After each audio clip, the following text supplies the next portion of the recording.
Assalamualaikum warahmatullahi wabarakatuh. Waalaikumsalam warahmatullahi wabarakatuh.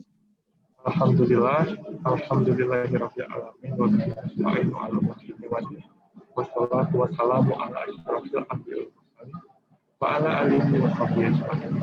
Amma ba'du. Bapak Ibu sekalian yang dirahmati Allah, mari sama-sama kita panjatkan puji serta syukur atas kehadirat Allah Subhanahu wa taala. Karena berkat rahmat, nikmat dan hidayah dari Allah, kita semua bisa berkumpul pada pagi hari yang berbahagia ini. Salawat dan salam tak lupa kita curahkan kepada junjungan kita Nabi Muhammad SAW. Semoga di yaumil akhir nanti kita termasuk umatnya yang akan mendapatkan syafaat darinya. Amin, amin ya rabbal alamin. Bapak Ibu sekalian, kami dari Pejuang Subuh Masjid Raya Pondok Indah mengucapkan selamat bergabung kembali di kajian Ba'da Subuh rutin yang selalu diadakan. Kemudian izinkan saya untuk memandu dengan menggunakan masker, karena alhamdulillah pagi hari ini kita sedang live dari Masjid Raya Pondok Indah. Tapi tetap kita memperhatikan protokol kesehatan yang dianjurkan oleh pemerintah, yaitu tetap menjaga jarak, menghindari kerumunan, dan juga selalu menggunakan masker. Insya Allah berikan kesehatan kepada kita semua. Amin ya rabbal alamin.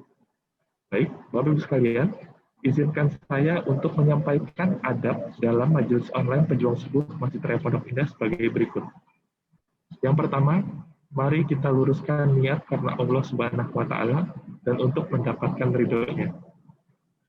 Kemudian, mari kita hadirkan hati, pikiran dan jasad kita agar bisa fokus mendengarkan butiran ilmu dan hikmah dari guru-guru kita. Selama kajian, kami akan mute all jamaah. Untuk para jamaah, disarankan untuk stop video atau host akan menonaktifkan video para jamaah yang terlihat dalam posisi berbaring. Kemudian seperti biasa, apabila Bapak Ibu sekalian ada pertanyaan, dapat disampaikan melalui kolom chat. Baik, Bapak Ibu sekalian, pada kajian Ba'da Subuh pagi hari ini, kita akan mendengarkan penyampaian materi kajian yang akan dibawakan oleh guru kita, Pak Ustadz Dr. Fahmi Salim MA, dengan tema Tadabbur Surat Ali Imran ayat 35 sampai dengan ayat 37. Materi disampaikan hingga pukul 06.30, kemudian dilanjutkan dengan sesi tanya jawab hingga pukul 07.00. Kemudian seperti biasa, setiap hari Minggu kita akan lanjutkan dengan acara jalan-jalan virtual. Untuk kali ini, insya Allah, kita akan mengunjungi saudara-saudara Muslim kita di Peru. Dan insya Allahnya lagi, nanti kita akan dipandu langsung oleh Ibu Dubes Indonesia untuk Peru. Baik, Bapak Ibu sekalian, alhamdulillah telah hadir di tengah-tengah kita Pak Ustadz Fahmi Salim. Assalamualaikum Pak Ustadz. Waalaikumsalam warahmatullahi wabarakatuh. Kabarnya sehat Pak Ustadz? Sehat, alhamdulillah. Alhamdulillah, insya Allah. Baik Pak Ustadz, kepada Pak Ustadz, waktu kami persilahkan.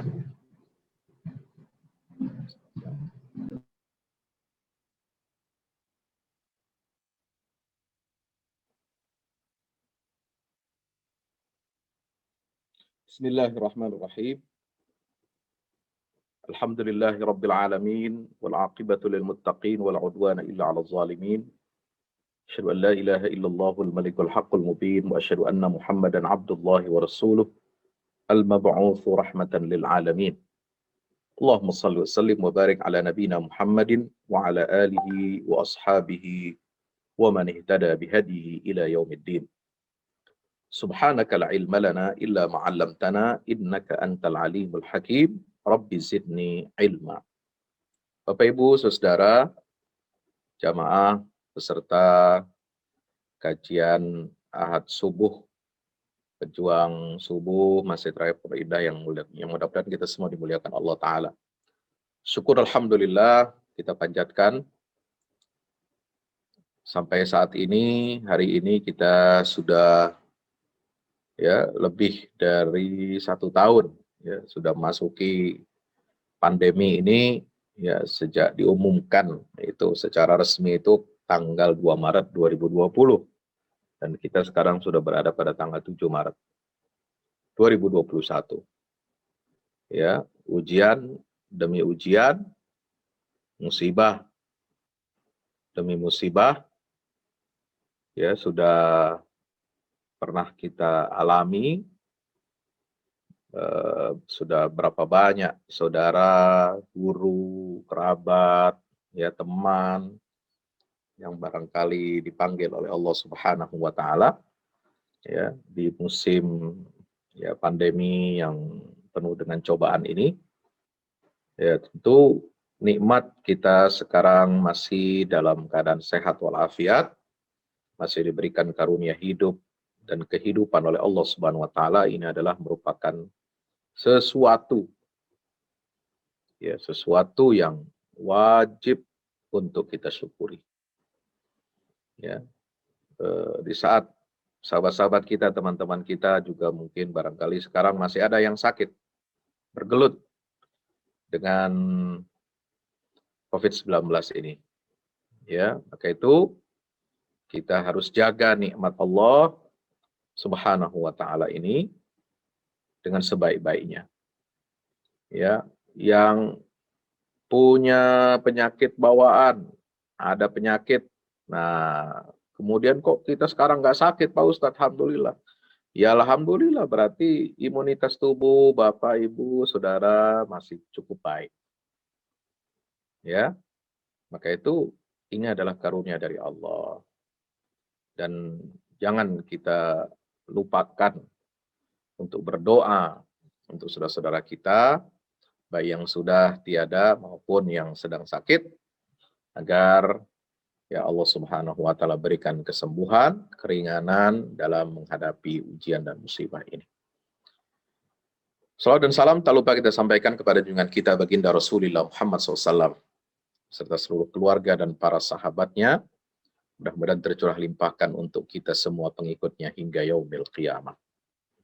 Bapak Ibu yang dirahmati Allah Subhanahu wa Ta'ala, pada kesempatan pagi hari ini tema kita adalah kajian tadabbur tafsir surah Ali Imran ayat 35 sampai 37. Ini ayat yang luar biasa. Ya, kalau boleh saya share screen, bisa? Oke. Alhamdulillah. Ya, kita lihat di sini surah Ali Imran. Ali Imran itu sendiri ya adalah nama surat yang diambil dari sebuah keluarga pilihan. Ya, masih ingat ayat sebelumnya? Ayat 33, Allah Ta'ala berfirman, Innallaha astafa Adama wa Nuha wa ala Ibrahim wa ala Imran alal alamin. Dari sekian banyak manusia yang sudah Allah ciptakan, ya, sejak awal penciptaan manusia, penciptaan Adam, sampai nanti hari kiamat, dari seluruh umat manusia ini, Allah memilih 4 model manusia untuk menjadi tauladan. 2 model, yang pertama itu adalah Adam dan Nuh tanpa menyebut keluarga. Adam sebagai pribadi, Nuh sebagai pribadi. Alaihi wassalam. Ya, ini dipilih oleh Allah. Ya, karena mereka lah yang merupakan nabi pertama, rasul pertama. Kalau Adam itu nabi pertama. Nuh adalah rasul yang pertama. Ya, Nuh itu rasul pertama. Mereka dipilih oleh Allah Subhanahu wa taala untuk menyampaikan risalah kepada umat manusia dan menegakkan Islam ini dalam kehidupan di atas muka bumi ini. Ya, karena manusia diciptakan oleh Allah Subhanahu wa taala itu bukan sembarangan, bukan tanpa tujuan, bukan untuk ya sekedar ya diciptakan enggak. Tapi ada maksud dan tujuan. Allah menciptakan Adam dan semua keturunannya ini adalah untuk menjadi pemakmur bumi. Menjadi khalifatullah di atas muka bumi. Qala rabbuka lil malaikati inni ja'ilun fil ardi khalifah. Jadi pemimpin. Ya. Pengelola. Pengatur bumi ini. Tapi dengan catatan. Mereka manusia ini, kita semua ini sebagai anak cucu Adam, menjadi mandataris, ya, pengemban amanah kekhalifahan dari Allah Subhanahu wa taala dengan satu syarat. Yaitu apa? Mengelola bumi ini, memakmurkan bumi ini dengan nilai-nilai ilahiyah.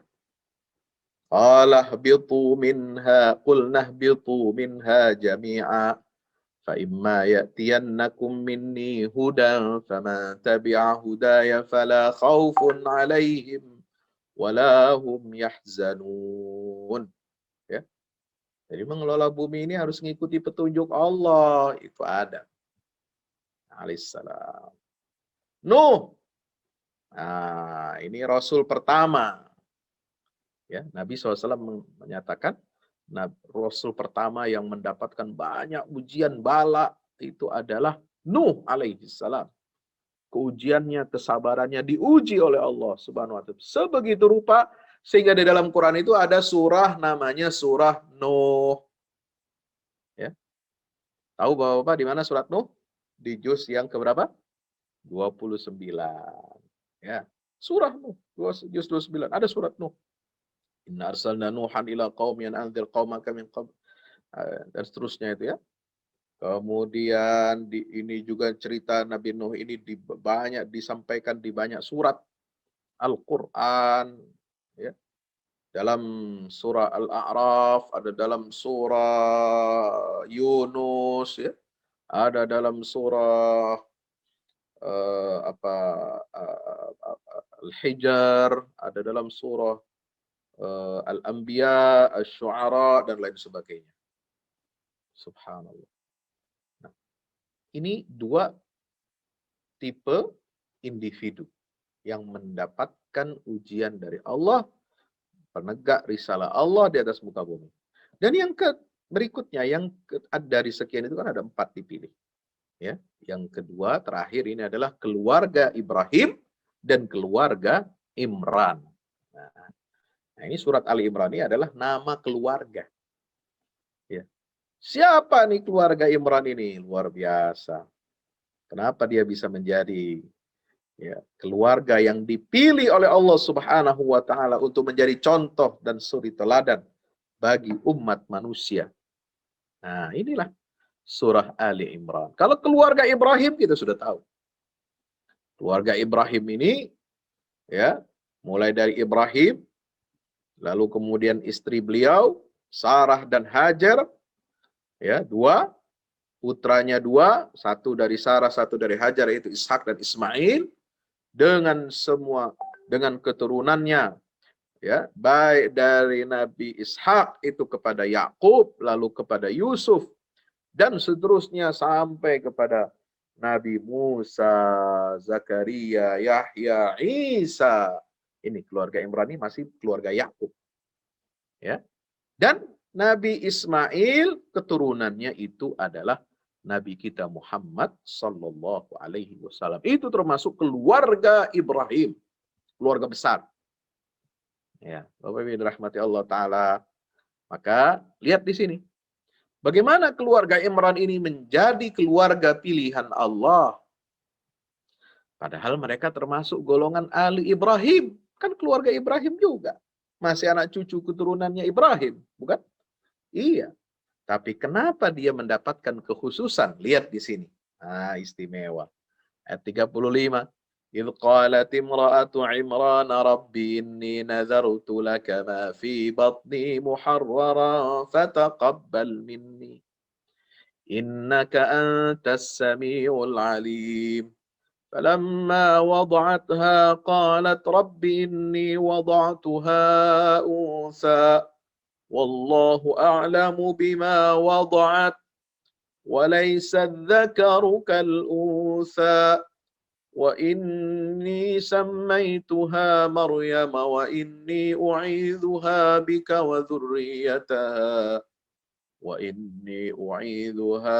وذريتها من الشيطان الرجيم فتقبلها ربها بقبول حسن وأنبتها نباتا حسنا وكفلها زكريا كلما دخل عليها زكريا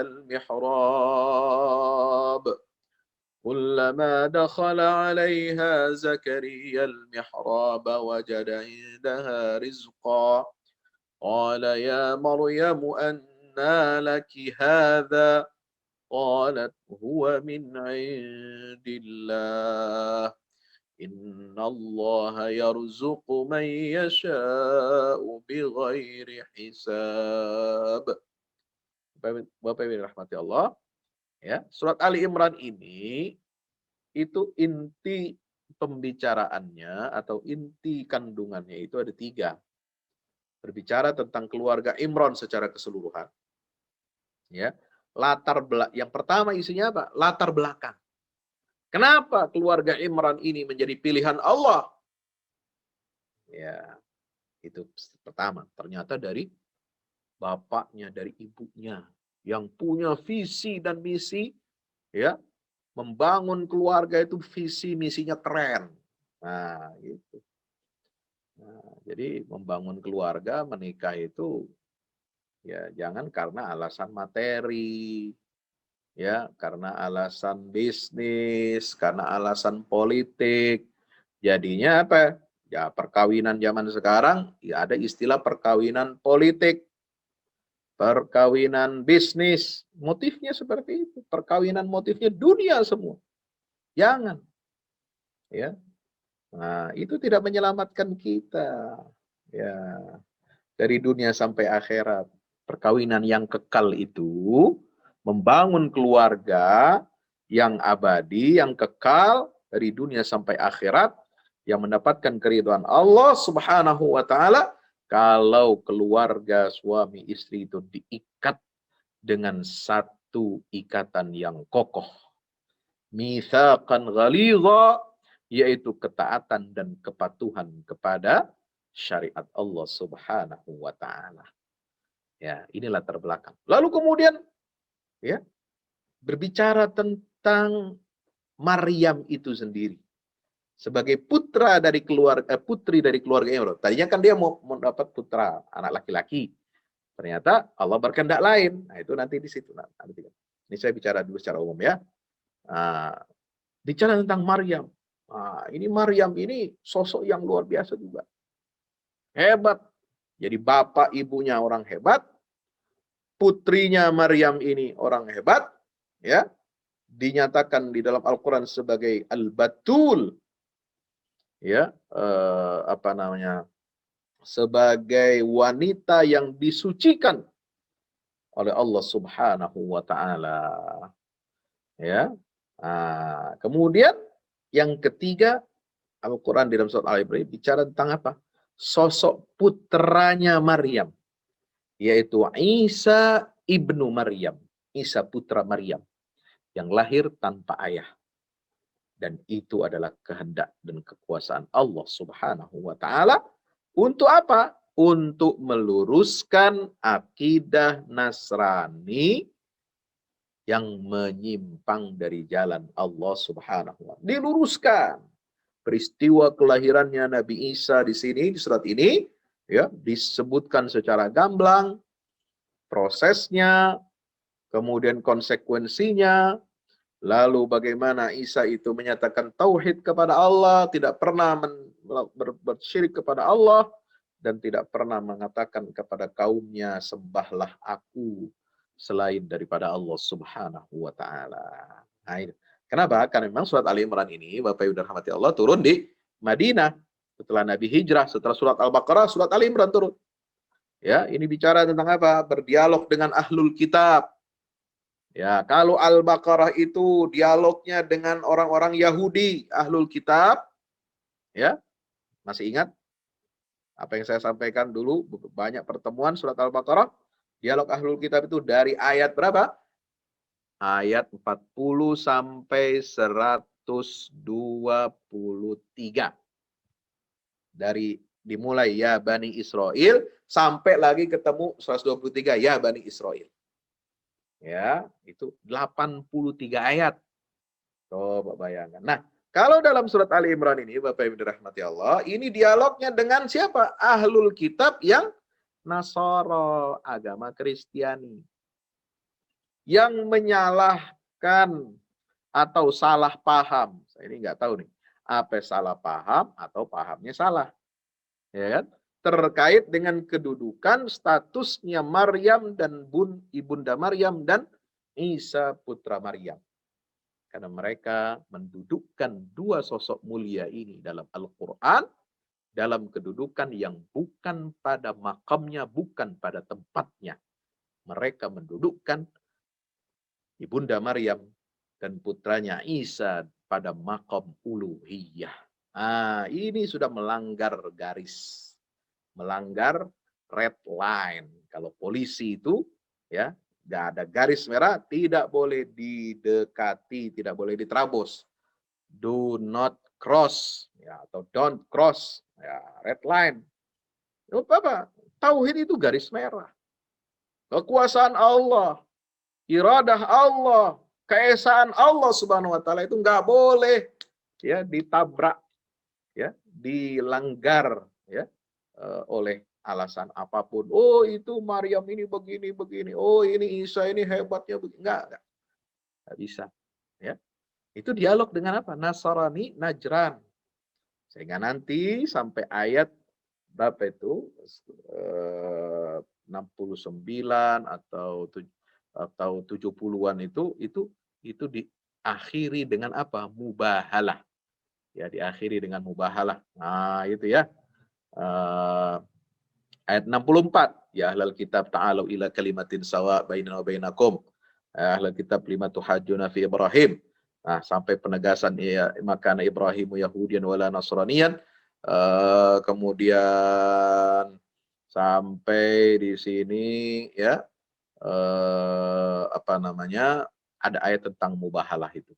Nah, Bapak Ibu yang dirahmati Allah Subhanahu wa taala, maka kita di sini akan belajar ya tentang ya keluarga Imran. Kita tidak masuk dalam rincian bagaimana akidah ya yang dikritisi oleh Al-Qur'anul Karim dari agama Kristen. Tapi ini mukaddimah dari untuk masuk ke sana. Ini ayat 35. Ya, apa itu ayat 35? Qalat imratu Imran rabbi inni nadartu laka ma fi batni muharrara. Ini visi. Ya, perempuan ya, Bapak Ibu dirahmati Allah, perempuan itu punya visi. Ya, seorang ibu ya, bukan hanya sekedar hamil, bukan hanya sekedar melahirkan, bukan hanya sekedar menyusui, membesarkan, tapi baik buruknya keluarga anak-anak itu ini bergantung kepada visi orang tua. Ya, keluarga Imran. Lihat apa yang dikatakan oleh istri Imran ketika dia hamil. Ya. Idz qalat imratu Imran, "Rabbi inni nadartu laka ma fi batni muharram." Al-Qur'an tidak bercerita bagaimana proses kenalnya Imran dan istrinya ini, bagaimana dia pertunangannya, bagaimana dia perkenalannya, ya, enggak dikisahkan. Tidak detail. Tapi langsung to the point bagaimana visi suami istri ini dalam membangun keluarga. Nah, itu ya. Ini mencetak generasi soleh dan soleha, anak-anak yang baik, Dimulai dari visi orang tua. Ya. Apa kata istri Imran? Ya Allah, Rabbi, inni nadartu laka ma fi batni muharram. Sungguhnya aku bernazar kepadamu. Ya, bahwa anak yang ada dalam kandunganku ini, ya, aku dedikasikan. Ya, aku mohon kepadamu agar anak ini, janin ini menjadi hamba yang soleh dan kelak berkhidmat di Baitul Maqdis. Ya, jadi pelayan rumah Allah. Coba bayangkan. Ada nggak Bapak Ibu mau punya anak? Ya, cita-citanya anaknya saya nanti kalau lahir nanti jadi pelayan rumah Allah, jadi merbot masjid. Woi, ada? Ada nggak? Saya mau tanya di sini. Ya, anak saya nanti lahir, ya, wah, semua rata-rata orang tua pengen, oh anak saya pengen saya didik jadi insinyur, saya pengen didik jadi apa pengusaha kaya, pengusaha sukses, anak saya ingin saya didik jadi ini, jadi itu dan sebagainya. Coba, ada nggak kita, ya, sejak anak di kandungan ini, ya, Bapak Ibu rahmati Allah, kita ini sudah apa namanya dedikasikan, ya, untuk apa? Supaya anak ini menjadi hamba yang soleh. Jadi hamba yang soleh dulu nih yang pertama. Ma fi batni muharrara, ya, hamba yang soleh yang mengabdi kepadamu. Itu. Jadi kalau berkeluarga, ya, hamil istri kita, ya, alhamdulillah dengan izin Allah semua terjadi, ya, ini niatkan dulu, ya. Jadi anak yang dikandung oleh istri kita ini, ya, dalam kandungan istri kita ini jadi hamba yang soleh, ya, hamba muharraran. Itu kata Al-Quran menggunakan kata muharraran, ya. Arti muharraran itu apa sih aslinya? Dia terbebaskan. Terbebaskan dari belenggu-belenggu duniawi. Ya. Artinya apa? Menjadi hamba yang soleh. Bebas dari belenggu dunia, bebas dari belenggu syaitan, dan hanya mengabdi kepada Allah Subhanahu wa Ta'ala. Itulah muharrara. Jadi hamba yang soleh. Ya, ini harus jadi cita-cita setiap orang tua. Anak saya yang dikandung istri harus jadi anak yang soleh. Nah ini, ya. Jadi cita-cita orang tua itu, ya, luar biasa. Nanti soal dia mau profesinya apa sesuai dengan kecenderungannya, kita yang mengarahkan. Yang penting dia sudah punya modal dulu. Ya, modal apa? Modal kesalehan. Karena tidak akan manusia ini menjadi, ya, pengelola bumi yang baik, khalifah yang baik. Dia mau jadi pengusaha, dia mau jadi politisi, dia mau jadi insinyur, dia mau jadi dokter, dia mau jadi apa saja yang bermanfaat bagi agama, bangsa dan negara, itu tidak akan, ya, menjadi matang kalau dia tidak punya pondasi agama yang kuat. Jadi kesalehan itu harus dibentuk bahkan dari kandungan. Nah, itu makanya di sini ada pendidikan prenatal education, ya. Pendidikan sebelum melahirkan. Sebelum lahir anak kita ini sudah dididik. Ya, makanya ibu-ibu yang hamil, ya, ketika hamil ini harus dijaga perasaannya oleh bapak-bapak, ya. Jangan bapak-bapak ini berbuat sesuatu yang bikin kesel istrinya, ya, bikin uring-uringan, ya. Nah, itu suasana batin emosi ibu ini ketika hamil harus dijaga. Harus saling tolong-menolong, saling membantu, ya. Nah, ini harus dijaga karena ibu ketika hamil ini suasananya suasana batinnya lain, beda dia.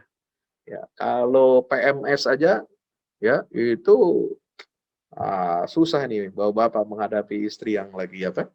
Lagi PMS ya. Apalagi kalau lagi hamil ini sensitif, maka jaga perasaannya. Nah, kemudian diarahkan kepada suasana yang positif, ya. Kemudian diarahkan kepada apa? Pendidikan anak sebelum lahir. Karena anak ini adalah amanah dari Allah Subhanahu wa taala, maka dia harus mendapatkan pendidikan. Bahkan sebelum orang tua mendidik anaknya, Allah langsung yang mendidiknya. Ketika dalam kandungan, ya, diisi dengan ruh, ditiupkan ruh kepada isi kandungan, ya, anak kita ini, itu Allah sudah mendidiknya, menanamkan pendidikan yang pertama. Apa pendidikan pertama? Ya, pendidikan tauhid. Wa idz qala rabbuka wa idz akhadha rabbuka min bani adama min zuhurihim dzurriyyatahum wa asyhadahum ala anfusihim alastu bi rabbikum qalu bala syahidna an taqulu yaumal qiyamati inna kunna an hadza ghafilin. Surat Al-A'raf ayat berapa? 172. Catat baik-baik ya. Itu pendidikan pertama yang didapat oleh setiap bayi janin yang ada dalam kandungan ibu. Pendidikan tauhid. Ya. Bukankah aku ini Tuhan kalian, kata Allah? Iya. Semua kita, ya, berikrar, ya, di hadapan Allah Subhanahu wa taala bahwa Allah itu Maha Esa. Nah, tugas orang tua setelah dididik anak itu, ya, oleh Allah langsung ketika berada dalam janinnya di alam ruh, dididik oleh Allah dengan pendidikan tauhid, maka tugas kewajiban orang tua adalah menjaga fitrah anak itu agar tetap berada dalam tauhidullah. Makanya Nabi mengatakan apa? Kullu mauludin yuladu 'alal fitrah. Setiap bayi yang lahir itu lahir dalam keadaan fitrah. Dua orang tuanya ini fa'abawahu yuhawwidanihi. Dia yang bisa menyebabkan anak ini jadi Yahudi. Nah, ini bicara tentang agama kan? Au yunassiranihi, atau menjadi Nasrani. Au yumajjisanihi, atau menjadi Majusi. Siapa yang itu bergantung pendidikan orang tuanya. Nah, coba hebatnya Al-Quran ini.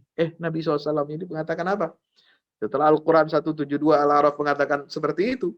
Ya, pendidikan tauhid yang utama. Ya, lalu Nabi SAW kemudian mengomentari ayat itu dengan apa? Dengan hadis yang tadi saya bacakan itu.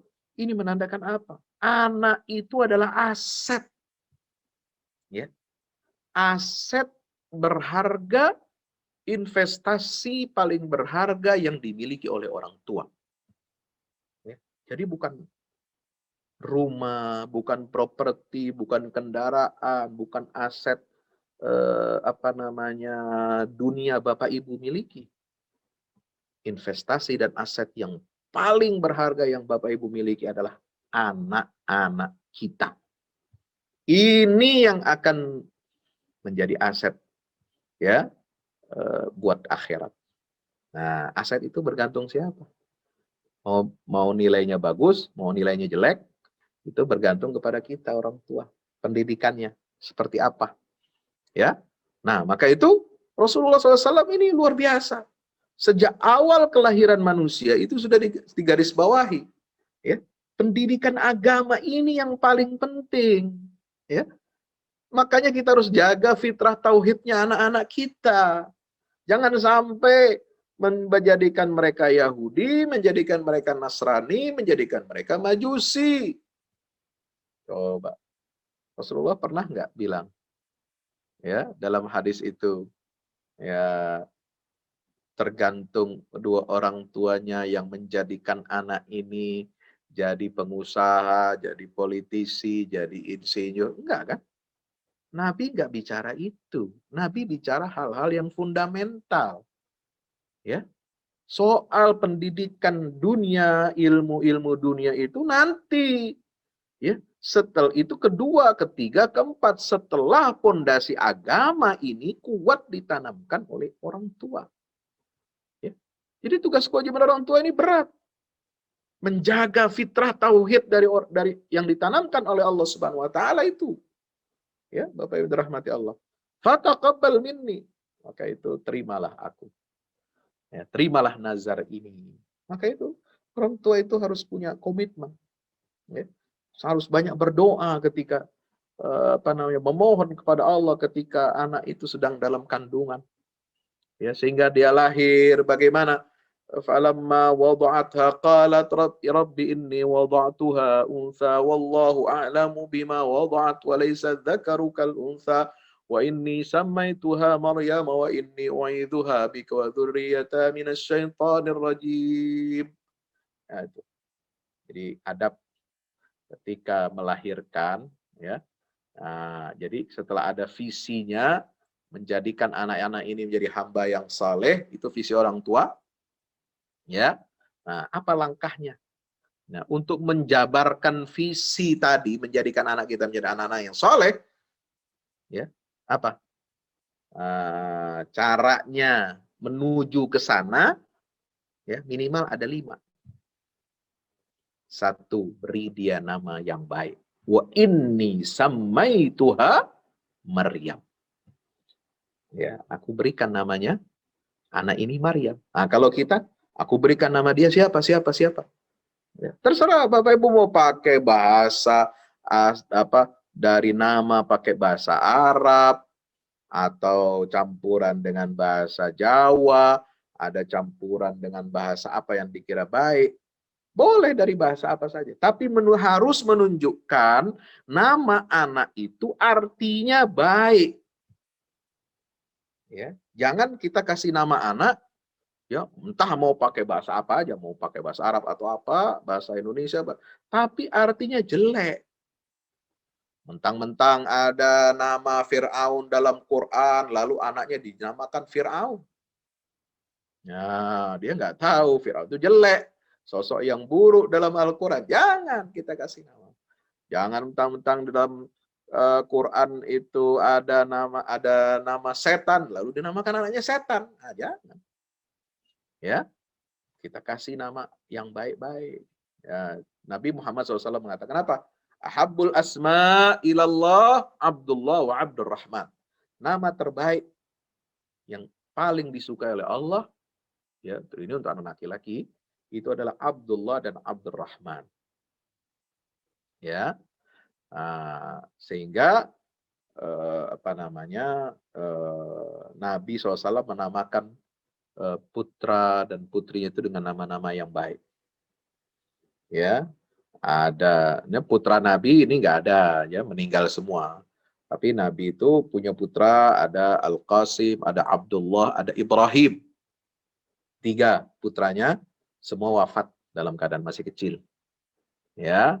Nah, kemudian contoh para sahabat kasih nama putra-putranya itu dengan apa? Dengan ada nama-nama nabi dan nama-nama para mujahid. Tolhah bin Ubaidillah, ya, seorang sahabat Nabi yang dijamin masuk surga, anaknya semua diberi nama-nama nabi. Ya, untuk apa? Mengambil, ya, keberkahan nama-nama nabi. Ya, yang mengemban risalah misi yang suci dari Allah Ta'ala. Nah, kemudian Zubair bin Awam memberikan nama-nama putranya itu dengan siapa? Dengan nama para mujahidin, orang-orang yang para syuhada, orang-orang sahabat yang mati syahid. Ya, Abdullah bin Zubair itu diambil namanya dari Abdullah bin siapa itu sahabat Nabi yang wafat dalam mati syahid. Ya, ada Mus'ab bin Zubair, itu Mus'ab bin Umar, itu namanya diambil oleh Zubair bin Awam untuk siapa? Untuk putranya, supaya apa? Anaknya ini didedikasikan dia untuk menjadi pejuang-pejuang Islam. Semua. Abdullah bin Jahash, Mus'ab bin Zubair, siapa lagi? Sahabat Rasulullah. Hamzah bin Abdul Muttalib itu jadi nama putranya Zubair, jadi Hamzah bin Zubair. Subhan. Semua sahabat yang mati syahid, gugur di jalan Allah, itu diberikan nama putra-putra Zubair bin Awam ini dengan nama-nama mereka. Itu nama-nama yang baik. Bagaimana Al-Quran mengatakan, Inni samaituha Maryam. Yang kedua, wa inni u'idzuha bika wa dzurriyyata minasyaitonir rajim. Betul?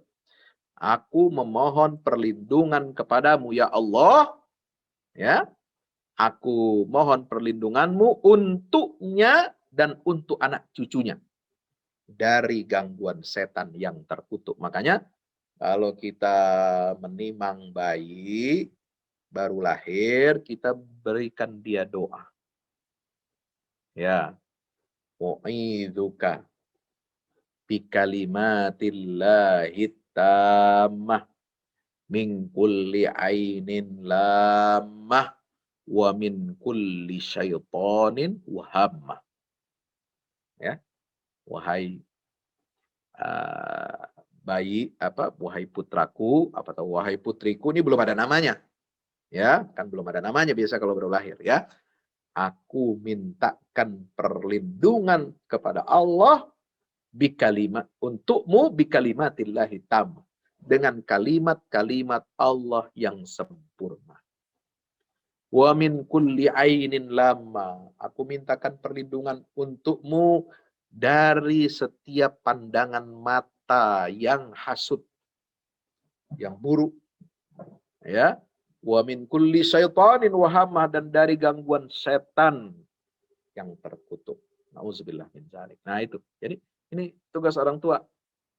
Ya, perlindungan kepada anak itu dengan doa ketika dia lahir. Bagaimana Pak Ustadz hukumnya? Apakah boleh ini kan Quran cuma mengatakan dengan doa perlindungan kepada Allah, isti'adzah. Apakah ada boleh azan? Nah, itu dalam satu hadis memang dinyatakan begitu, ya. Mengazankan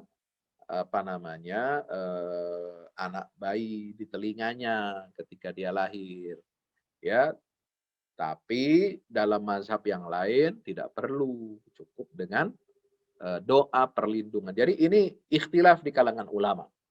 Bapak Ibu mau pakai azan silahkan, mau tidak sesuai dengan tuntunan sebagian mazhab yang lain, tidak pakai azan juga nggak apa-apa. Yang penting dua-duanya sepakat. Doa perlindungan ini sunnah Rasulullah. Harus disampaikan kepada anak kita. Nah itu.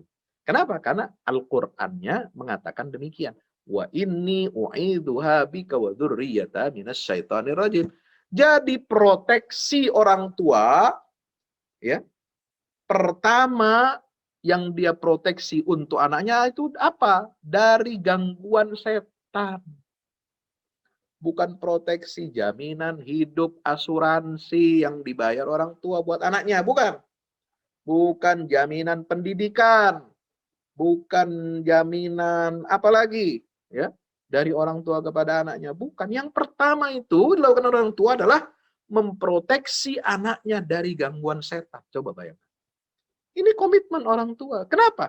Karena setan itu yang akan mengganggu manusia, akan menjerumuskan manusia, dan dia sudah bersumpah di hadapan Allah. Qala fabima aghwaytani la'qudanna lahum shiratakal mustaqim. Karena engkau telah menyesatkan aku, kata setan, ya Allah, aku akan jerumuskan, aku akan sesatkan anak-anak keturunan Adam ini. Maka waspadalah, waspadalah, waspadalah. Ya, waspada dari apa? Dari setan, karena dia akan menggelincirkan manusia agar tidak bertauhid kepada Allah, ya kan? Ini kan dari awal di rahim itu kan Allah sudah memberikan pendidikan tauhid. Ya. Kemudian tugas orang tuanya menjaga fitrah tauhid. Nah, setan ini kerjanya sejak detik pertama manusia lahir ke alam dunia, setan sudah bekerja untuk menyesatkan manusia agar keluar dari jalur tauhid kepada Allah Subhanahu wa taala. Maka proteksi pertama yang harus diberikan orang tua kepada anak adalah minimal dengan doa. Inni u'idzuha bika wa dzurriyyataha minasyaitonir rajim. Termasuk keluarga, saudara, teman yang menjenguk, menengok kelahiran anak kita nggak minta apa-apa. Kita nggak minta mereka beri angpau. Kita nggak minta mereka berikan ucapan selamat. Ya, tapi yang kita minta itu apa? Tolong doakan anak saya. Dengan tadi doanya Rasulullah SAW. Ya. U'idzuka bikalimatillahi tamma min kulli ainin lama wa min kulli syaitanin wahama. Memang ada redaksi hadis yang lain, walaupun tidak terlalu sahih, ya, itu mengatakan burikalaka fil mauludilaka, ya, burikalaka fil mauludilaka, kemudian di situ disebutkan waruziqta birrahu wa balagha asyuddahu wa syakartal wahib waruziqta birrahu wa balagha asyuddahu. Boleh, ya, diberkahi. Semoga Allah memberkahi putra yang Allah karuniakan kepadamu, dan engkau bersyukur kepada Allah yang maha memberi, ya, yang maha memberikan, ya, karunia kepada engkau, dan semoga engkau diberikan rezeki untuk apa? Mendapatkan bakti anakmu itu. Jadi bakti anak kepada orang tua itu rezeki dari Allah. Ya, waruzikta birrahu wa balagha asyuddah, dan semoga anakmu kelak sampai dewasa. Nah, merasa sehat walafiat. Nah, itu beberapa redaksi doa, ya. Nah, jadi yang penting adalah kita orang tua mendoakan anak.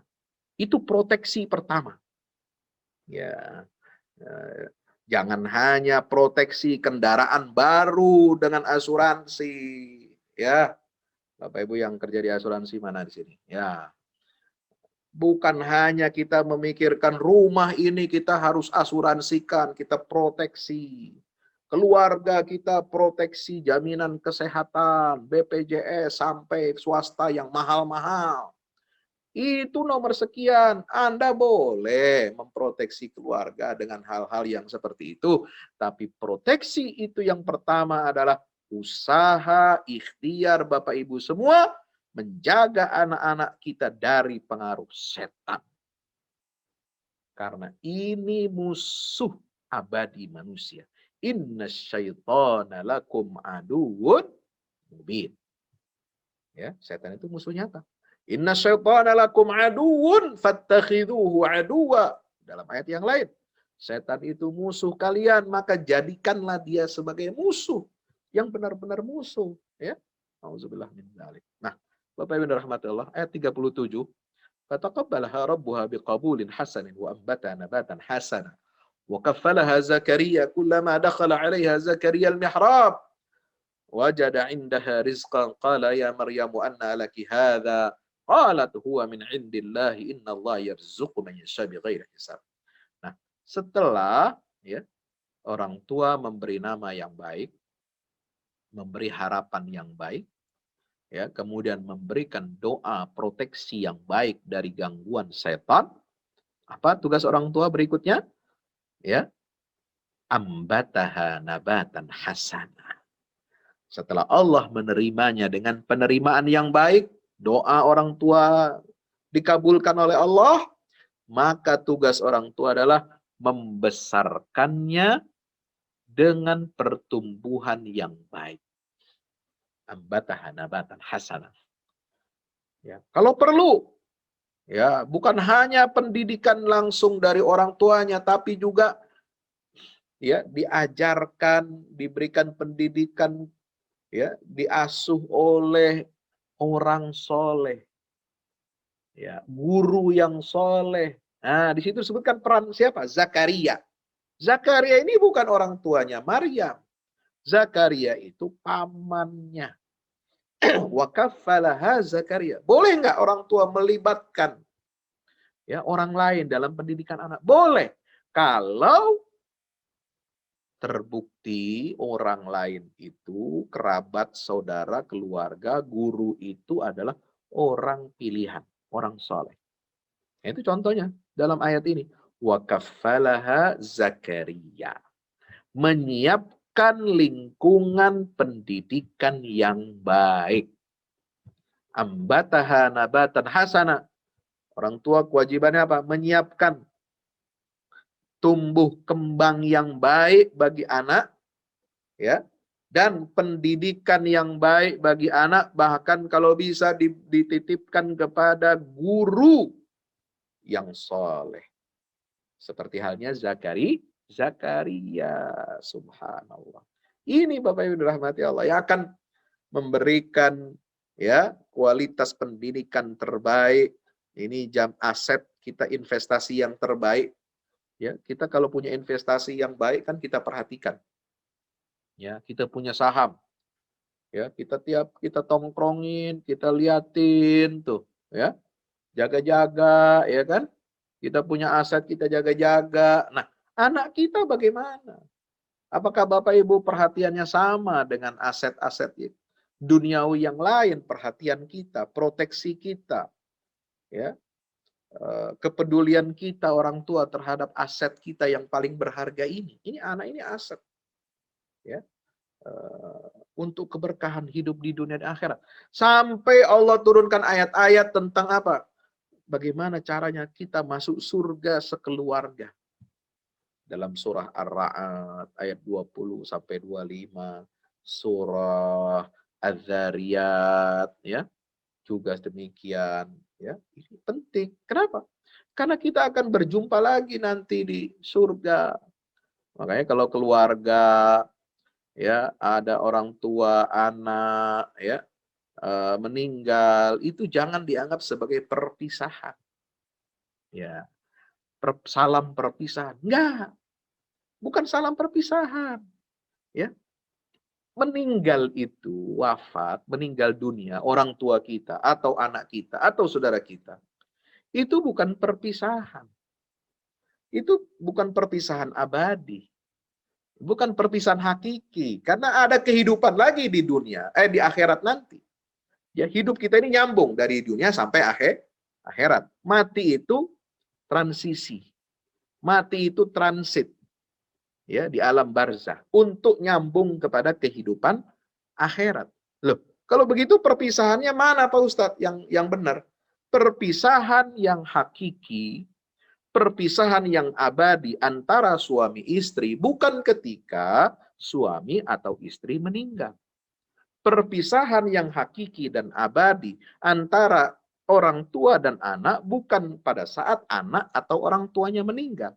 Perpisahan abadi ya hakiki antara saudara bukan pada saat saudara kita meninggal dunia.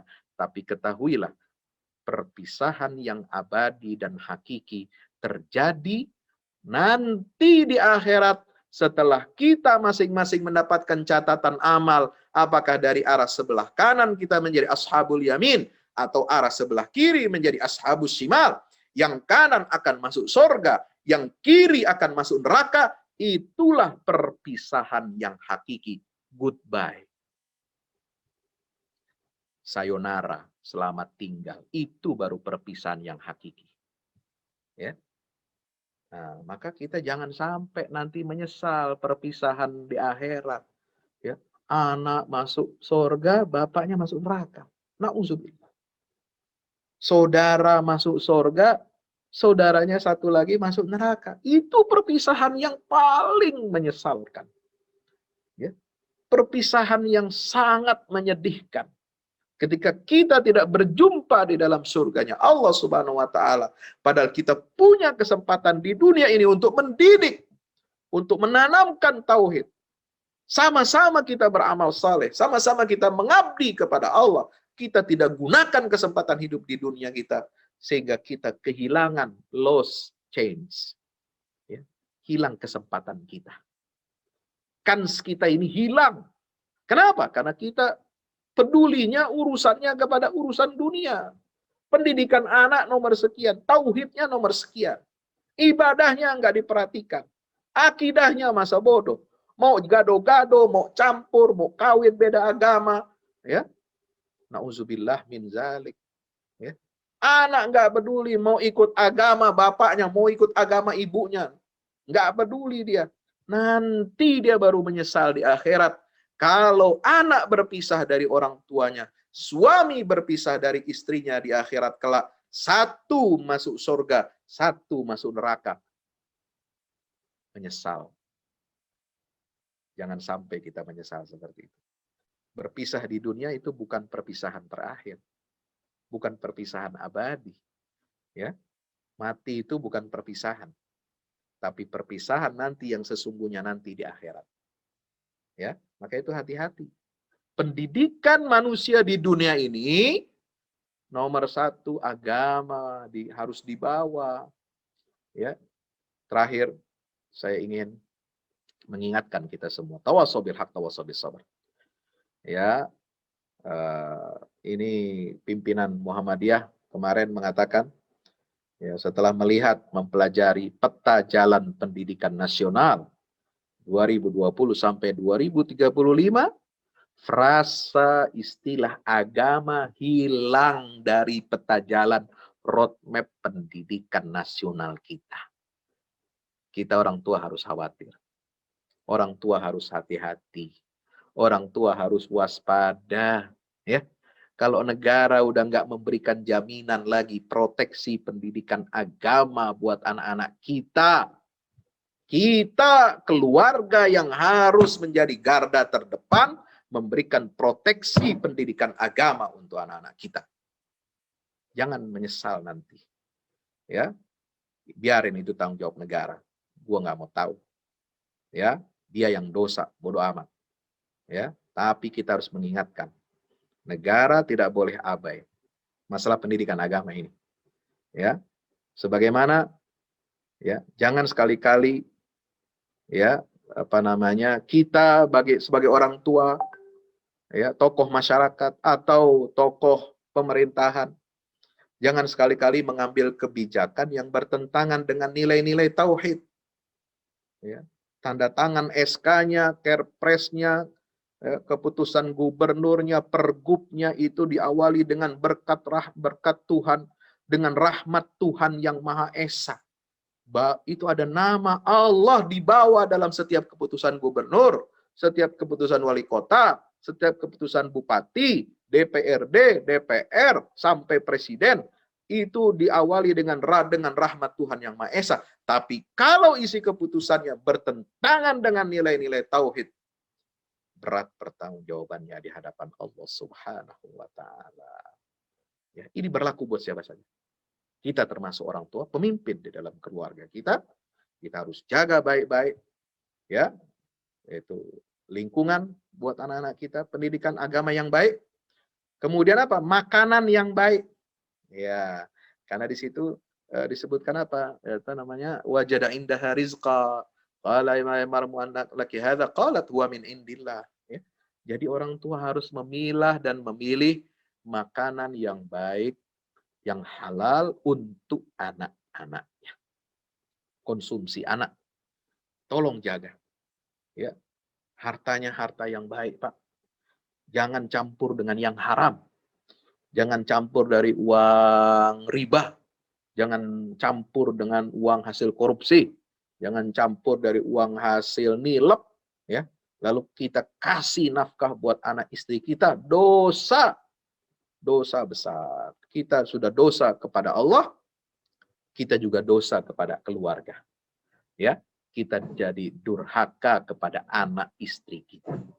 Nauzubillah min dzalik. Mudah-mudahan bermanfaat. Aqulu qauli hadza astaghfirullah li wa lakum. Wassalamualaikum warahmatullahi wabarakatuh. Waalaikumsalam warahmatullahi wabarakatuh. Terima kasih Pak Ustaz atas penyampaian kajiannya. Baik, Bapak Ibu sekalian, sebelum kita masuk ke sesi tanya jawab, izinkan saya untuk menyampaikan beberapa pengumuman terlebih dahulu. Baik. Yang pertama, Info kajian minggu depan, hari Rabu, 10 Maret 2021, pukul 05.30 sampai 07.00, kajian ekonomi syariah dengan narasumber Dr. Adiwarman Karim, MA, dengan tema Pintu Rezeki Karena Usaha. Kemudian, hari Jumat 12 Maret 2021, gerakan membaca Al-Quran bersama Ustadz Dr. Andes Uci Armisi. Dilanjutkan hari Sabtu 13 Maret 2021, kajian akhlak dengan narasumber Dr. Andian Parlindungan MA dengan tema energi iman yang menguatkan imunitas mental. Hari Ahad 14 Maret 2021, kajian tafsir tadabbur Quran surat Al-Imran melanjutkan yang hari ini ayat 38 sampai 41 dengan narasumber Ustaz Syahrudin SPDI. Kami laporkan kembali kegiatan sosial baksos sembako tahap 11 untuk saudara-saudara kita yang terdampak pandemi. Alhamdulillah sudah dilaksanakan pada Ahad 28 Februari 2021. Kami ucapkan terima kasih jazakumullah khairan katsiran kepada para donatur.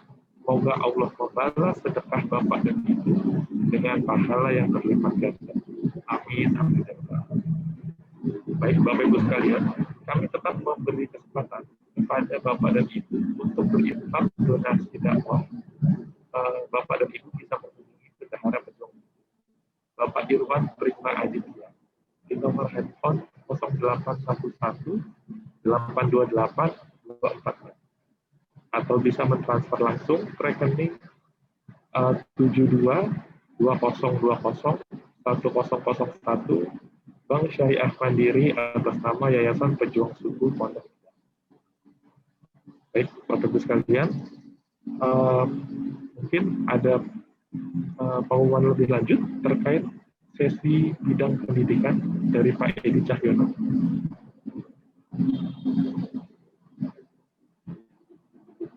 Assalamualaikum Pak Ustaz Edi Cahyono.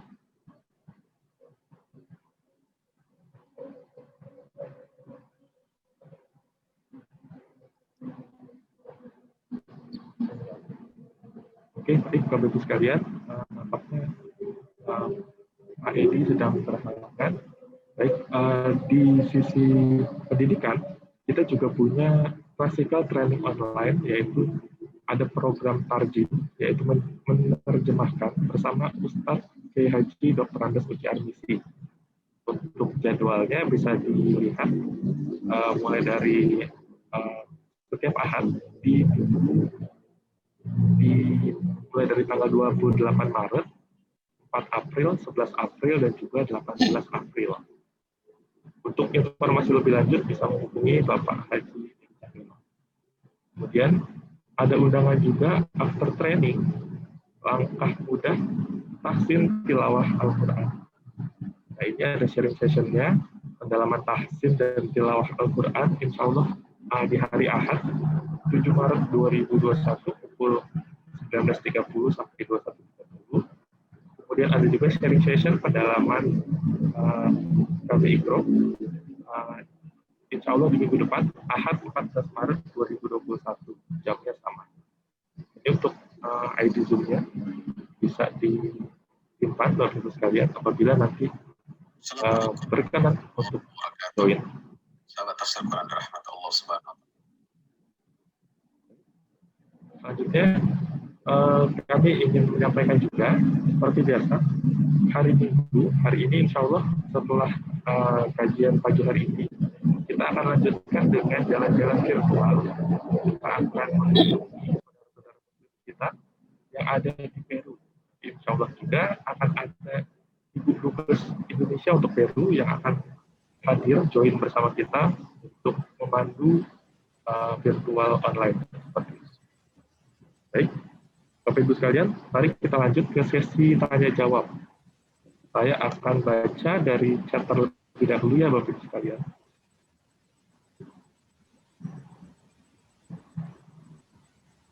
Baik, ada chat dari Pak Hadril. Pertanyaannya Pak Ustaz, sejak kapan terjadi penyimpangan keyakinan kaum Nasrani berubah menjadi Trinitas. Ini tadi disampaikan melalui chat direct, Pak. Silakan, Pak Ustaz. Ya, bismillah, walhamdulillah, wassalamu ala rasulillah wabad. Terima kasih Pak Azril atas pertanyaannya. Kalau berbicara tentang sejarah kapan, nih pertanyaan kapan, when, ya itu tugas sejarawan. Al-Quran tidak secara detail berbicara tentang kapan itu ada akidah Trinitas. Ini suaranya putus-putus nggak di sana? Bisa didengar baik? Suara didengar baik, bagus, bagus ya. Terus Pak Ustaz, ya. Ya. Nah, Bapak Ibu yang dirahmati Allah Subhanahu Wa Taala, Al-Quran itu meluruskan akidah ahlul kitab. Yahudi ada penyimpangan, diluruskan. Apa penyimpangan Yahudi? Dia merasa eksklusif. Ya, dia merasa satu-satunya bangsa pilihan Tuhan. Ya, satu-satunya bangsa yang berhak mengklaim bertauhid. Ya, dia menutup dirinya, ya, dan bahkan menutup Allah dari bangsa-bangsa lain. Jadi eksklusif. Ya, Allah tauhid keesaan itu hanya untuk bangsa Yahudi, selainnya adalah bangsa syirik. Ya. Nah, itu penyakit merasa paling hebat, merasa paling paling keren, ya. Qalu lan tamassana naru illa ayyaman ma'dudah, katanya kami tidak akan dijilat oleh api neraka, ya, kecuali hanya hari-hari tertentu saja, karena ada pelanggaran dulu zaman Bani Israel itu, ya. Nah, tapi kami ini adalah abna'ullah wa ahibba'uh, kami ini putra-putra Allah dan kekasih-kekasih Allah. Nah, itu pernyataan yang menyimpang, menyeleweng, maka diluruskan. Lalu kemudian mereka menyeleweng, menganggap Nabi Ibrahim itu adalah Yahudi. Bukan, Nabi Ibrahim bukan beragama Yahudi. Nabi Ibrahim itu adalah ya hanifan muslima wa maka minal musyrikin. Sebab sebelum ada agama Yahudi, sebelum ada agama Nasrani, Nabi Ibrahim sudah membawa millah Ibrahim, yaitu tauhid kepada Allah. Dialah al-Islam. Huwa sammakumul muslimina min qablu wa fi hadha. Ya, Nabi Ibrahim yang menamakan kita umat, ya, pengikut Rasulullah dan pengikut ajaran tauhid itu dinamakan oleh Nabi Ibrahim sebagai muslimin, kaum muslimin. Ya, itu. Nah, penyimpangan Nasrani ini ada poin yang paling berat adalah dalam persoalan ketuhanan Isa atau Yesus. Nah, ini ditolak oleh Al-Quran. Ada juga yang mengatakan ketuhanannya Maryam, itu juga tidak mungkin, mustahil. Ya, maka ada surat Al-Ikhlas, ada surah Al-Maidah yang meluruskan soal keyakinan Trinitas itu. Ada 2 ayat. Laqad kafara alladziina qalu innallaha tsalitsu tsalatsa dan laqad kafara alladziina qalu innallaha huwal masih ibnu Maryam. Ya. Sungguh telah kafir orang yang mengatakan bahwasanya Isa itu adalah Allah adalah satu dari 3 oknum. Dan yang menyatakan Isa adalah Tuhan. Allah itu adalah Tuhan. Allah adalah Tuhan. Itu dikafirkan oleh Allah dalam surah Al-Maidah. Jadi bukan umat Islam mengkafirkan Kristen. Allah sendiri yang mengkafirkan. Yang menegaskan kekafiran itu. Ya. Jadi Bapak Ibu dirahmati Allah, kalau dilihat dari ayat-ayat Al-Quran ini, berarti ada bibit-bibit sejak diturunkannya Al-Quran. Karena kan perbedaan waktu, jarak waktu antara Nabi Isa dengan Nabi Muhammad ini itu kurang lebih 600 tahun. Ya. Nabi Isa katakan lahir tahun berapa? 1 Masehi, ya. Itu kan penanggalan Gregorian itu, penanggalan Masehi itu kan dimulai dari tahun kelahirannya Nabi Isa. Gitu? 1 Masehi sampai 30 berapa? Nabi Isa itu katanya umurnya cuma 31 atau 32 tahun. Berarti dia wafat ya, kalau kita keyakinan Islam diangkat oleh Allah ke langit, ya. Rafa'ahu ilas sama, inni rafi'uka ilayya wa mutahhiruka minal ladzina kafaru. Ya, itu diangkatnya itu umur 30-an tahun. Kalau menurut Kristen kan disalib mati. Ya kan? Umur segitu 30-an tahun. Berarti 1 Masehi sampai wafat beliau 30. Lalu Nabi Muhammad SAW diutus, Nabi akhir zaman itu 610 Masehi. Umur Nabi itu 40 tahun. Berarti ada jarak 600 tahun. Nah, jarak 600 tahun itu, ya kan, sebelum ayat-ayat Al-Quran ini turun, ya, itu sudah ada keyakinan Trinitas. Paham? Memang ada yang masih mempertahankan ajaran tauhidnya Nabi Isa, tetapi mereka ini sangat minoritas. Dan ketika diadakan konvensi, adakan konferensi besar pemuka-pemuka agama Nasrani, itu dalam konsili Nikea tahun 325 Masehi kalau tidak salah. Ya, di masa Kaisar Konstantinus kalau tidak salah. Itu Kaisar Romawi Timur ya. Romawi Timur itu yang di Konstantinopel itu Kaisar Konstantinus satu ya, itu mengadakan konsili Nikea, mengumpulkan semua pemuka agama Kristen dari timur, dari barat ya. Ya, datang ke Nikea. Nikea itu di mana? Di Asia Kecil, sekarang menjadi bagian Turki di pesisir pantai dekat Laut Aegea. Ya, dekat Laut Aegea itu ada Nikea. Nikea itu Nikosia, katakanlah begitu kalau sekarang mungkin bahasanya ya. Tapi bukan Nikosia negara atau kepulauan, dia Nikea itu apa? Nikosia itu bagian dari Turki. Nah, disitulah Kaisar Konstantinus ya mengumpulkan ini. Nah, lalu diambil apa? Voting. Ya, perdebatan panjang terjadi. Ada yang mengatakan Isa itu hanya sebagai nabi, ya, Rasul Allah, ya, ruhnya Allah berasal ditiupkan oleh Allah. Isa dan Maryam ini adalah manusia yang disucikan oleh Allah. Tapi ada juga yang mengatakan bahwa Isa itu adalah putra Allah, satu dari 3 oknum dan lain sebagainya dan sebagainya. Maka diambil voting. Yang menang mayoritas mengatakan ya begitu, yang seperti yang sekarang kita tahu. Ya, baik dalam Katolik, dalam Protestan maupun Ortodoks, semua sepakat Yesus adalah bagian dari oknum, ya, dari 3 oknum Tuhan itu. Walaupun berbeda-beda ini keyakinannya antara Katolik, Ortodoks dan Protestan dalam rinciannya, tapi semuanya sama intinya.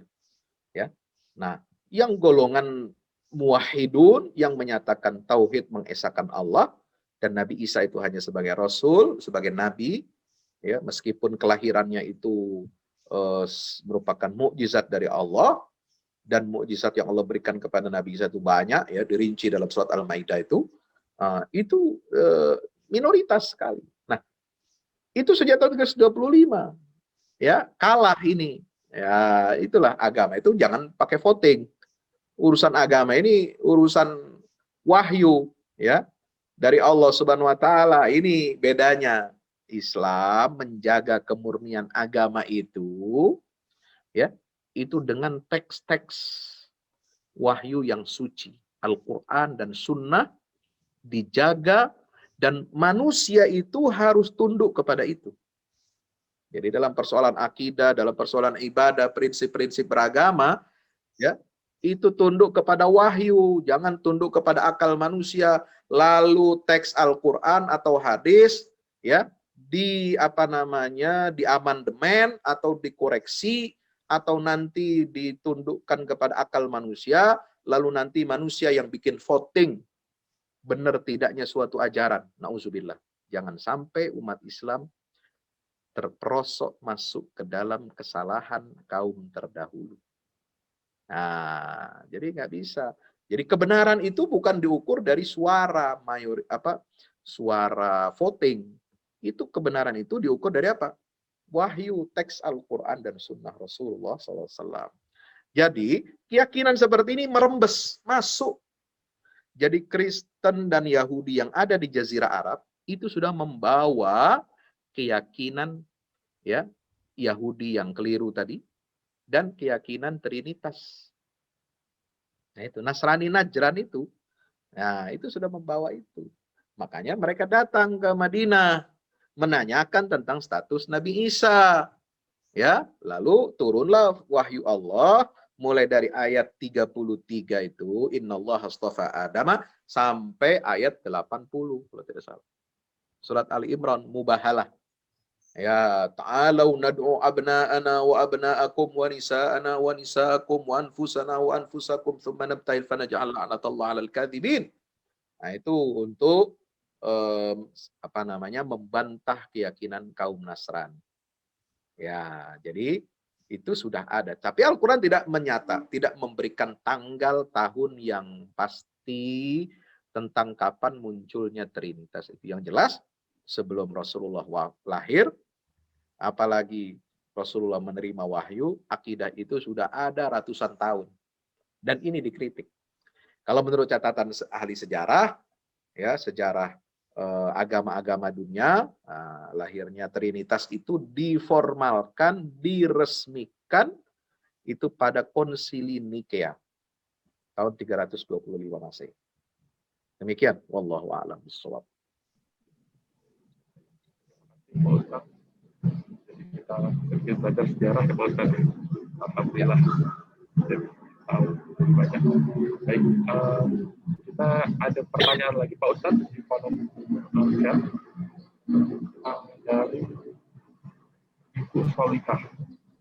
Pertanyaannya, Pak Ustaz, nazar di ayat 35 dimaksudkan untuk apa? Apakah nazar itu bisa mempercepat tercapainya tujuan? Sementara nazar itu hutang kepada Allah dan wajib dibayar. Apakah untuk tercapai maksud lebih baik misal sedekah dan doa daripada bernazar? Mohon pencerahannya Pak Ustaz. Ya, kata nazar, ya ini nazar ini di dalam Al-Quran itu memang di surat Madaniyah yang pertama itu dipakai untuk kelahirannya Maryam. Inni nazartu laka ma fi batni muharram. Setelah itu kata nazar dalam Al-Qur'an itu digunakan untuk janji. Ya, komitmen, janji komitmen untuk hal-hal yang baik. Kalau nazar yang buruk itu nggak boleh. Ya, kalau saya menang lotre, saya akan sedekah. Ah, itu haram nazarnya. Ya, kalau saya dapat rezeki, dapat bonus perusahaan, saya nazar untuk hal-hal yang negatif itu haram. Ya, nazar untuk beli traktir minuman keras, ya. Nazar untuk kita bermaksiat itu nggak boleh, haram.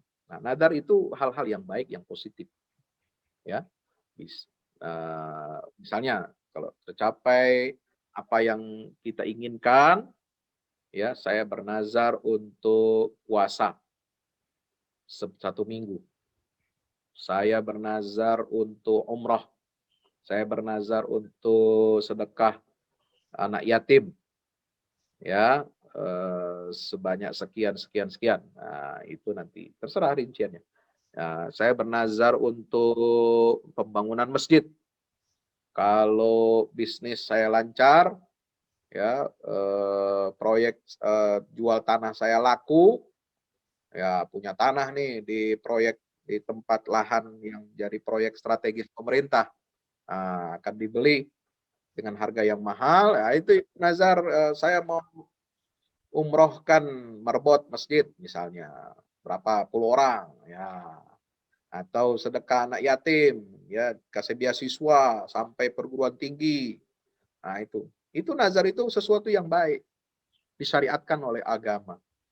Ya, bukan maksa-maksa Allah, enggak. Allah enggak terikat ketika mewujudkan janji atau mewujudkan kehendaknya, itu tidak terikat dengan desakan atau nazar atau apapun yang kita ucapkan. Ya, kehendak Allah itu ya pasti terjadi. Tapi kalau kita itu nazar itu bukan berarti kita menekan-nekan Allah, bukan. Kita itu sebagai wujud rasa syukur kepada Allah. Ya. Ini komitmen kita sebagai tanda syukur kepada Allah, kita ingin berbuat baik. Ya, seperti tadi contoh-contoh amal-amal salehnya itu. Jadi bukan kita menekan-nekan Allah, oh supaya ini karena Allah tahu kita akan berikan hal-hal positif, lalu Allah akan kasih. Enggak. Allah itu ya, ketetapannya itu tidak bergantung kepada keinginan manusia. Innallaha fa'alun lima yurid. Allah itu akan mengerjakan, mengeksekusi apa yang Dia kehendaki dan bukan yang kita kehendaki. Ya, ini tolong catat baik-baik. Ini masalah qada dan qadar. Nah, nazar itu sebagai ekspresi kalau di masa depan kita mendapatkan apa yang kita inginkan, yang baik dari Allah, kita ingin bersyukur kepada Allah. Nah, itu nazar. Ya, dengan ibadah, dengan sedekah, dengan macam-macam. Nah, sedekah bisa jadi bagian dari nazar. Ya. Jadi nggak ada pertentangan. Apakah bagus nazar atau bagus sedekah? Nah, kadang-kadang kalau kita nggak niatkan dari awal, setelah dapat rezeki, sedekahnya lupa. Nah, ini bagusnya nazar, diikat. Oh, diikat. Janji kita kepada Allah diikat dengan akad kita dengan Allah. Akadnya apa? Nazar. Sebab kalau kita udah punya uang, udah punya banyak rezeki, ya, nah, kita mau sedekah, kadang agak enggan. Nah, gitu. Eman-eman lah kata orang Jawa ya. Mending buat keluarga, mending buat anak cucu, mending buat simpenan ini. Nah, dengan nazar itu kita punya ikatan. Itu baiknya, positifnya. Ya, tapi isinya sebenarnya sama-sama sedekah. Tapi kalau satu sedekah saja, kita nggak diikat dari awal. Kalau dengan nazar, kita diikat, Bu. Itu positifnya, ya. Supaya kita jangan mangkir dari janji, dari nazar. Begitu ya. Demikian Allah alam.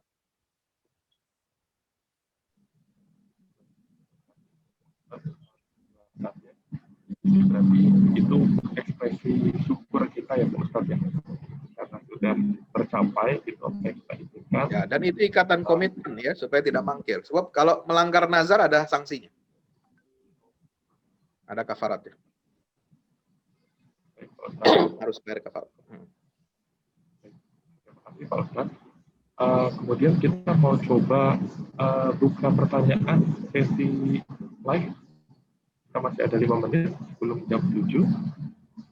Silakan Bapak Ibu sekalian yang ingin bertanya kepada Pak Ustadz secara langsung bisa raise hand atau bisa buka videonya kemudian dinaikkan tangannya seperti ini biar kita bisa lihat.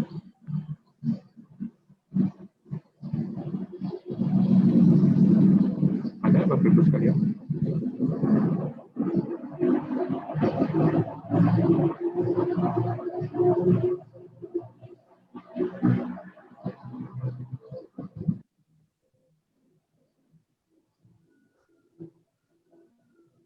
Assalamualaikum. Waalaikumsalam warahmatullahi wabarakatuh. Mau tanya Pak Ustadz? Pak Hadril, silakan Pak Hadril. Mau tanya. Assalamualaikum warahmatullahi wabarakatuh. Jadi tadi Pak Ustadz menguraikan bahwa Bunda Maryam itu adalah orang yang hebat dan bahkan beliau wanita yang disucikan oleh Allah. Jadi yang dimaksudkan di sini wanita yang disucikan itu apakah disucikan seperti Nabi Muhammad SAW sehingga kalbu beliau itu sama dengan kalbu yang dimiliki oleh Nabi kita Nabi Muhammad Rasulullah SAW. Jadi ini yang saya pertanyakan, apakah sederajat dengan itu atau suci dalam pengertian yang lain? Mohon penjelasan lebih lanjut. Wassalamualaikum warahmatullahi wabarakatuh.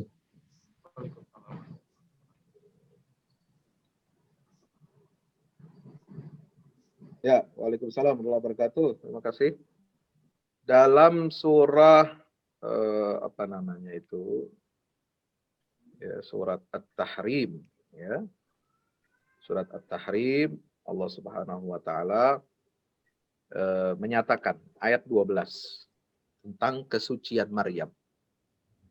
Ya, kesucian Maryam itu dinaskan oleh Allah dalam Al-Qur'an dalam redaksi begini, wa Maryam ibnata Imran allati ahsanat farjaha fanafakhna fiha min ruhina wa saddaqat bi kalimati rabbiha wa kutubihi wa kanat minal qanitin. Ya, ingatlah contoh tauladan yang baik bagi setiap wanita itu ada dua. Yang pertama istrinya Fir'aun, ayat 11 surat At-Tahrim. Ya, walaupun suaminya kafir, tapi dia tetap menjaga keimanannya kepada Allah dan mati dalam keadaan iman. Ya, meskipun ditindas, ya, disiksa, dibunuh oleh suaminya sendiri. Nah, dia tetap beriman. Ya, yang kedua, contoh tauladan bagi wanita-wanita muslimah di dunia ini adalah Maryam. Maryam putri Imran. Kenapa dia disucikan? Ahsanat farjaha. Allah mensucikan Maryam ini dalam pengertian apa? Dijaga itu karena pertama doanya orang tua. U'idzuha bikalima inni u'idzuha bika wa dzurriyyataha minasyaitonir rajim. Ya, itu doa melindungi manusia Maryam ini dari setan. Nah, Allah wujudkan, Allah kabulkan doa tersebut ya, sehingga Maryam itu menjadi sosok wanita yang mensucikan dirinya. Nah, itu ahsanat farjaha. Dia menjaga ya kemaluannya dengan penjagaan yang yang sangat kokoh. Itu kata-kata ahsanat farjaha. Ya, jadi wanita yang suci itu apa sih? Wanita yang tidak bergaul dengan laki-laki yang bukan muhrimnya. Satu. Wanita yang dapat menjaga kemaluannya, kehormatannya. Dua. Ya, itu sudah kategori wanita yang suci, tapi bukan berarti dia terbebas dari dosa, dari kesalahan. Ini kalau bagi wanita-wanita biasa nih. Tapi itu sudah disebut wanita yang suci, wanita yang baik. Ya, kalau dia sudah memenuhi syarat apa? Ahsanat farjaha. Ya. Nah. Untuk Maryam, dia ada kelebihan. Ya. Apa kelebihannya? Disebutkan fanafakhna fihi min ruhina, kami tiupkan ruh kami ke dalam rahim kandungan Maryam. Ya, ada satu riwayat mengatakan Jibril yang membawa ruh dari Allah ditiupkan melalui ujung baju nih. Ya, kerah masuk ruh itu masuk dari kerah lahirnya Siti Maryam itu, lalu kemudian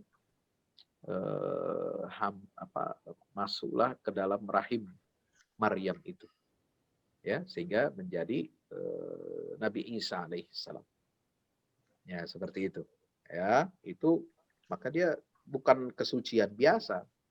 Kalau wanita seperti istri Rasulullah, Ummahatul Mukminin Aisyah itu disucikan oleh Allah, artinya apa?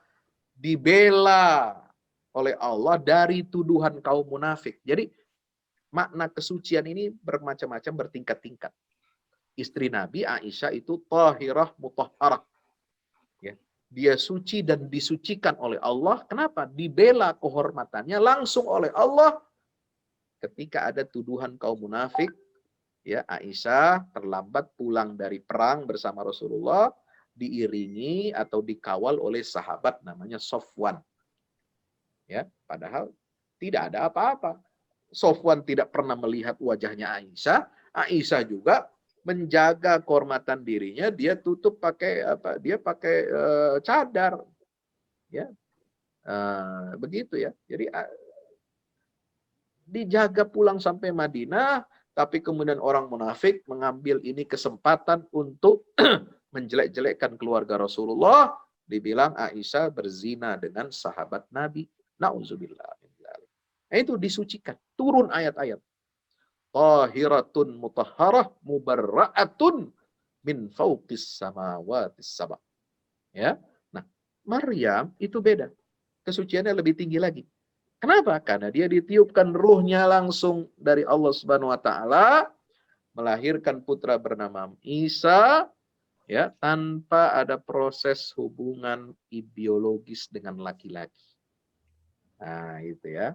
Kemudian apa? Wasaddaqat bi kalimati rabbiha wa kutubihi wa kanat minal qanitin. Dia membenarkan semua firman-firman kalimat dari Rabbnya dan kitabnya, dan Maryam ini minal qanitin, karena dia hidupnya dari awal sampai dia mati, dia hidup dalam ketaatan kepada Allah Subhanahu wa taala.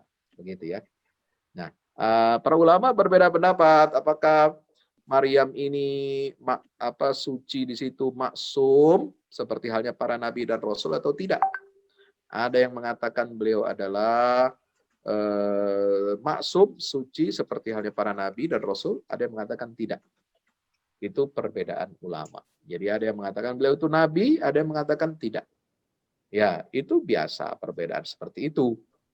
Tapi yang penting kita berpegang kepada nas-nas Al-Quran yang mengatakan bahwasanya Maryam itu sejak lahirnya dijaga oleh Allah, pendidikannya dijaga oleh orang tua dan pamannya, langsung dididik dengan pendidikan yang begitu kuat agamanya, ya. Kemudian dia menjaga kehormatannya, ya, tidak pernah bergaul, apalagi berzina sebagaimana tuduhan kaum Yahudi pada masa itu.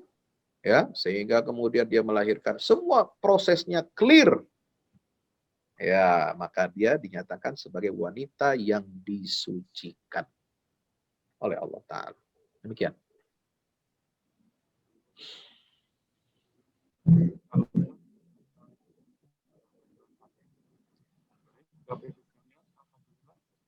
Setelah kita mendengarkan kajian pagi hari ini, kemudian juga setelah kita lakukan sesi tanya jawab, alhamdulillah Pak Ustadz ternyata di tengah-tengah kita sudah hadir Pak Ustadz, ada Ibu Dubes Marina Estela. Assalamualaikum Ibu.